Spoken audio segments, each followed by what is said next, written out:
So I'm dreaming of this place. It's Leopold's Book Bar Cafe. It's the dreamiest bookstore, cafe, and cocktail bar combo you'll ever find. And it's right here at 1301 Regent Street. They've got the latest books from around the world, wines to sip or take home, and live jazz, plus open hours until midnight most nights of the week. You can grab a drink or dessert and just kick back at Leopold's.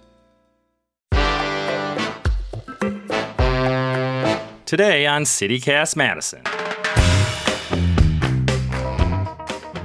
It's the Friday News Roundup. This week I'm joined by CityCast Madison's Molly Stentz and Hayley Sperling. The Madison School District got some good news this week. Student enrollment is up. The University of Wisconsin system is rebranding, and the UW-Madison campus reacts to war in the Middle East. It's Friday, October 13th. I'm Dylan Brogan, and here's what Madison's talking about.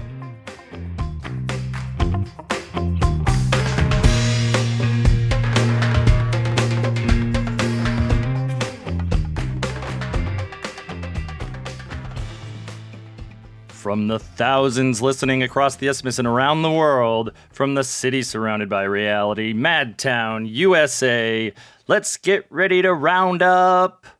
And in this corner, it's the sheriff of this here podcast. It's Molly Stentz. Why, hello. And in that corner, professional strategic communications specialist and co-founder of Madison Minutes, it's Hayley Sperling. Woo! Hello. Bianca Martin is on assignment.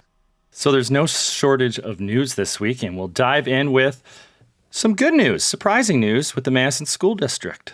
What happened? Their student enrollment, they do a count on the third Friday in the fall, and it's a very important student count because it determines how much funding they get from the state.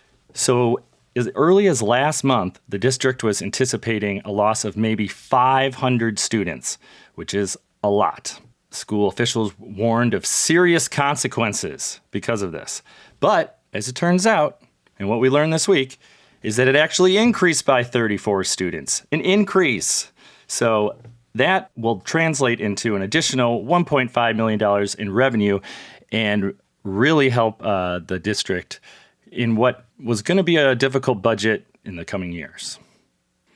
So you sound very excited about this, but this is good news. Well, so where'd these kids come from? Well, right now, Madison is in this tricky spot where we have a growing population, but historically the birth rate has been low. We have less kids who are coming into the district because of it. When you're maintaining this huge system, with buildings and staff and teachers, declining enrollment is just a difficult problem to have. It's not really that there were so many new 4 or 5-year-olds coming into the district. It's that, and it's hard to say exactly because parents and students don't exactly say, but it seems like there were less students going to other communities' schools like McFarland or Monona Grove or Middleton or Verona, and also the possibility that maybe there were some homeschoolers or something that came back but left during the pandemic. Some good news and for the Madison School District, and I'm sure that school officials are very excited that the forecast got slightly better. Does 34 kids really make that big a difference? I mean, that seems like a class or two. Well, it does when the alternative and what they were predicting was losing 500. And open enrollment is the state program that has been very difficult for Madison to manage because it's a state law that allows a student who lives in Madison to attend a neighboring school if the neighboring school will have them. And the situation recently is that all these smaller districts are happy to take them. And that means they get the state funding that otherwise would have gone to Madison. So you guys want to guess where the most students from Madison open enroll into? Ooh. Verona? I would say, I was going to say Verona or Monona. Well, Monona Grove is definitely the one who takes the most Madison students. That's partially not just because people are like, oh, I don't want to go to a Madison school. It's that, because of where Monona is, like you can actually end up being closer to Monona Grove School than a Madison school. So that's kind of always been the case. But that's followed by Wanakee. This is all from last year. Waunakee had 205 students from Madison. Interesting. And more students is more money for the school district, essentially. Yes, because it's all about pupils. That's why this count in the fall is so important. Did you have I remember these third Friday counts. They would give you popsicles and all sorts of treats because it was very important you attended school that day so they could count you. I went to private school in Minnesota, and we did not have that, but I would have loved a popsicle on the third Friday. So yeah, just a little update on what's happening with Madison schools. And I mean, I covered school issues and school politics for a while there. And I mean, man, this is like some of the best news that the district has gotten in a long time. And you are pro Madison over pro suburbs, is what it sounds like. Ooh. I'd say the open enrollment program has some issues because it pits districts against districts. If you're in Verona or wherever in Dane County and you want to attend to a Madison school, no matter what, Madison will take you. And that's including students with disabilities. That is not the case in other schools. Like I did a story, I think it was in 2021, where, Verona was basically like, we can't accept any students with disabilities. But they were happy to accept other students, So there is some inequity going on in terms of just how this open enrollment program works. And the way Wisconsin funds schools is frankly just dumb. But none of that is changing. Oh, so many problems and so many things that could be fixed that aren't. But I feel like that's half of our episodes. There are so many problems. I think the only thing that stands out in my mind in this school, when enrollment increases, that's exciting because, like you said, there's more funding and potentially more opportunity and more voices and more diversity, and that's awesome. But I've been reading a lot about students and teachers who have been complaining a lot about really big class sizes. So I'm very curious to see how the district will address this moving forward, especially now that they went from this thought that they were going to have a big student body deficit. And now that it's gone up, these concerns are only getting much more imminent and very, very real, very loud. That is an excellent thing to bring up because it explains why the class sizes feel to be much bigger this year, because they were expecting to lose 500 kids and they actually gained 34. So do they have enough staff? Well, they were thinking when they were discussing the budget in June that they were going to have to downsize. Like they were going to have to shuffle around about 100, 150 positions. So now the whole calculus changes. School staffing has been a very big issue in the Madison School District for these past few years. So this, again, kind of throws a wrench into that situation. But in a good way, hopefully, because maybe this will mean more money for more teachers, more staff, and also we need to give our teachers some raises. They need all of the money in the world. Well, they got the biggest raise that they could possibly get last time by state law, so. Right, and it's still not enough because that's just a cost of living wage, man. Honestly. We got more education news for you, but we got to take a quick break. See you in a second.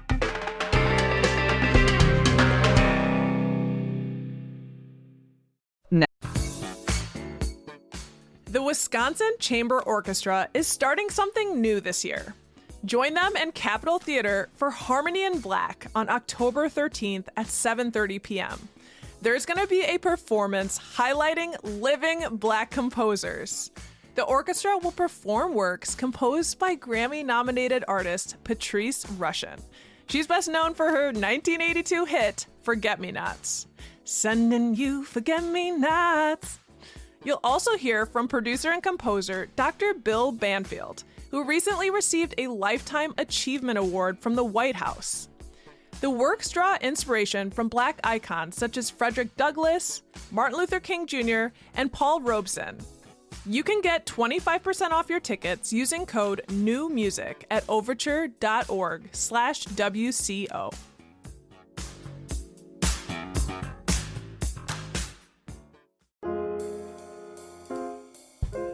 Mo money, mo problems? Money woes certainly do come into most of our lives at one point or another. But not having the money you need? Now that's costly. Bills, fines, and fees pile up and just feed off of each other.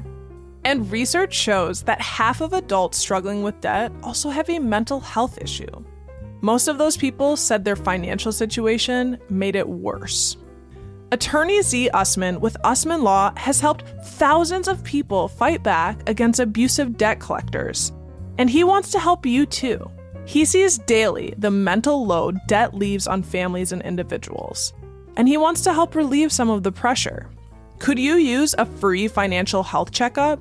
If so, visit madtownlawyer.com and schedule a free call with expert attorney Usman, the finance fixer. Now venturing into the world of higher education, this is very exciting because what y'all might not know about me is that I am a UW alumna, graduated from the J School. We do love journalism, but the fun thing about journalism is that you could have more than one specialty in our journalism school. So I decided to quote unquote double track in both the reporting and strategic communication side of things. I didn't know that was a thing. It was like Stratcom versus Pro Track for life. How did you get both? Yeah, and I got to do both. I feel very lucky and very excited. A lot of my professional experience comes in the form of branding and strategic communications. That was a world ago. Now my life is just emails and podcast. But the news itself is exciting because UW System has officially announced that they have rebranded to be the Universities of Wisconsin. Ooh, I like it. This is interesting. Dylan likes it. I have many mixed opinions. And essentially, you know, if you're not familiar with the UW system, it is essentially the body that operates the 13 universities that are spread across 26 different campuses that are all across the glorious state of Wisconsin. So, of course, that includes UW Madison, UW Whitewater, Green Bay, Stevens Point, Milwaukee, all those awesome places. And so this rebrand kind of came out of nowhere, at least it seemed to me. I didn't really realize that they were in the market for a little refresh, but I guess that the system has been around for, 50 plus years at this point, founded in 1970s.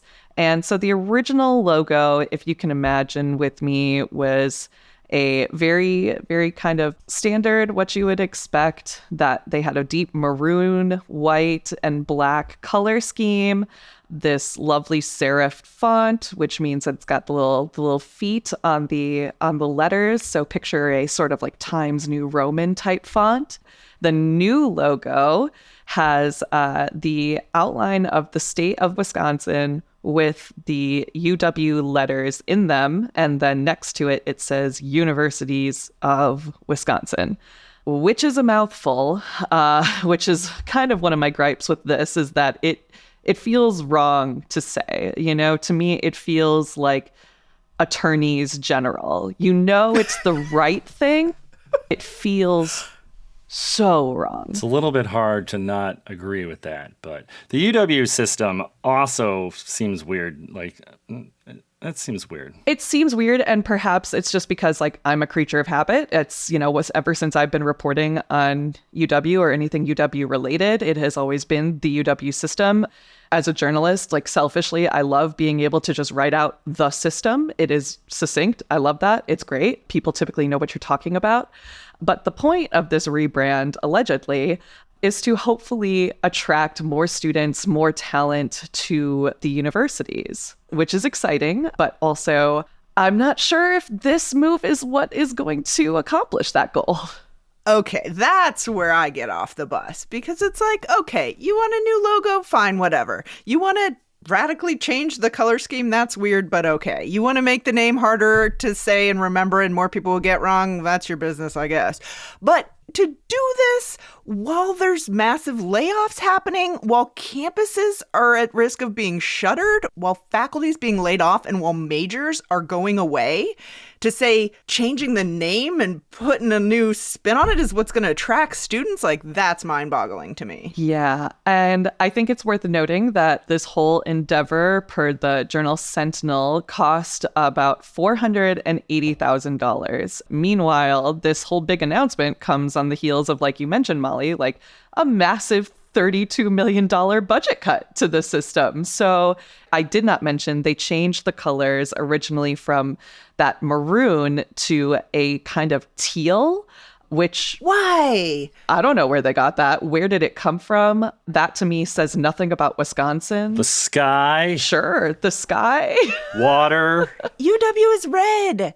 It's red. Everybody knows it is red. It's one of the most recognizable things about the UW. Yeah, tell that to UW Green Bay. They're green. Right. But I think part of this move, it's to try, again, to highlight the universities of Wisconsin. And of course, the most recognizable name of those universities is Madison. So if you want to align yourself with a successful university, you'd want to align yourself closer to a school like Madison. So breaking away from that tradition of red and going to this teal, which who knows came from where, I don't know, that just seems very far off to me. Additionally, the typeface that they chose for the UW letters that are inside the outline of the state of Wisconsin logo look so close to the University of Washington's typeface, which UW already has a problem in terms of its SEO. Anytime you want to search UW Health, UW anything, I am taken to the University of Washington because someone over there is doing a really good job beefing up that SEO. Facts. Like, at least they didn't make it purple, because then we would have had a huge problem. The color stuff is much a hue about nothing. But I think you're right about the fonts. I just wanted to say that line. But you did. You know, so I'm curious to see how the rest of the state will perceive this, how students will perceive this. Yes. And we should just say that legally they're keeping the name, right? So like, yes, for reals, the name is the same. It's just they're asking people to go with this new brand. Yes, it's really all on the face. It is like written into state laws that it is the UW system. So you can't escape the past no matter how hard you try. Oh, well, speaking of an intense history and past, the world has been reeling this week from the war in the Middle East. And while we don't usually get into geopolitics here on the podcast, this is CityCast Madison. We talk about Madison. We're not exempt from this. We are not apart from the world. We have community members that are in Israel, that are in Palestine, that are from the Middle East, that care deeply, that are affected in many ways. And this war is a humanitarian crisis that impacts so many of us. So we wanted to give a little recap of what's been going on around town. So we know, like many campuses around the country, there were vigils and there were protests on the UW-Madison campus this week. This past Sunday, Madison's Jewish community held a candlelight vigil and a memorial at Temple Bethel on the Near West Side. The Madison for Palestine group held a rally in support of Palestinians at the state capitol on Sunday night. And then on Wednesday, there was a pro-Palestinian student group that held a protest on campus that got a lot of attention. And there was a lot of comments on social media, a lot of kind of misinformation going around. But what I thought was particularly interesting, too, was the UW-Madison chancellor weighing in on this, which is not something you normally see. She sent out an email to the entire campus community. And I thought it was noteworthy. I thought it was newsworthy. She said, "I mourn for the loss. I pray for the injured and the abducted. I fear the terrifying inevitability of a great many further deaths of Israelis and Palestinians, of civilians and soldiers. I worry, too, that the devastating developments will fan the global flames of both anti-Semitism and Islamophobia, making peace and justice in the region even more elusive. Politics in the Middle East are exceedingly fraught, and there are many deeply held perspectives. But the massacre of ordinary citizens in their homes, at music concerts, in their cars, and on the streets of their villages is a horror that we must all, in our common humanity, condemn." So she said a lot more, and we'll link to it. But I thought it was a powerful statement. You know, like you said, and like why we're talking about this on the podcast is that it's important to have these conversations, right? It's important to get into this place of discomfort and be able to be a sounding board for folks and be able to say, you know, like we're open and we're listening. This is a very hard time for a lot of people. You know, I'm Jewish, so this is something that hits very hard for myself and members of my family and, of course, the wider community. That being said, like it's a very layered issue. You cannot just pit this as two sides against each other. You cannot, say that all of these people are a reflection of their government. Not every Jewish person is a Zionist. Of course, there are a lot of layers to unpack here. I think it's so important that spaces of higher education foster these conversations and, say that like these are going to be hard conversations and that there are going to be things that you disagree with here, but we have to meet each other with peace and we have to meet each other with dignity and respect. Do you think this will perhaps like evolve the conversation regarding free speech on campus? Because I feel like that has come up a lot recently, and for good reason and for difficult reasons. I think that's a really good question. I think that it's important that people speak up on this topic, no matter what side you're on, and that it's important that you consume relevant and fact-checked and accurate information. There is a lot of mis and disinformation spreading online, especially on social media. Yes. Want to give a huge and quick shout out to my bestie and our former Madison journalist, Nina Kravinsky, who is on the ground in Jerusalem this week reporting for NPR.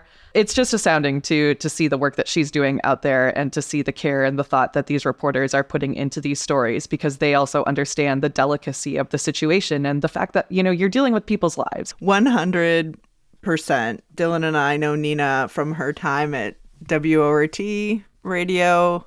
Before that, she was Badger Herald alum, known to many in the Madison community for her years of reporting here before she moved to DC and now works for NPR and Up First. And how amazing to see the work that she's doing, continues to do. Hell yeah. So I'm thinking about her. I'm thinking about all the journalists and all of everyone. We're proud of you, Nina. All right, we got to mention the solar eclipse before we go. Apparently, there's a partial solar eclipse happening. Oh, when? Well, there's a viewing party at the UW Space Place on tomorrow, October 14th. It's a Saturday from 10:30 a.m. to 1:30 p.m. Nice thing about solar eclipses, they always happen during the day. You can pick up glasses at any Madison Public Library. And while it won't perhaps be as cool here in Madison as it is in other places around the country, it would still be a fun thing to do.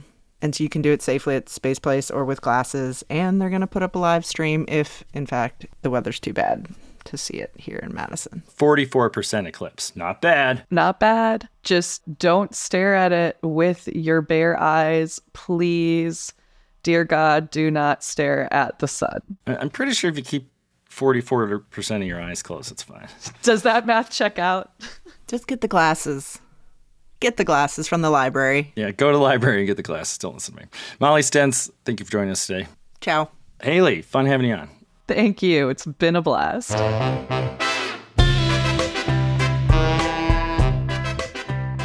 That's all for today here on CityCast Madison. Bianca Martin is your host. We're produced this week by Natalie Rivera, Molly Stentz, and me, Dylan Brogan. Our theme music is by Carl Christensen. You can also get more news delivered right to your inbox by subscribing to Madison Minutes, written by our newsletter editor, Hayley Sperling. If you enjoyed today's show, why not share this podcast with someone who asked their dad about the solar eclipse and was told, no sun. See you back here Monday morning with more news from around the city. Until then.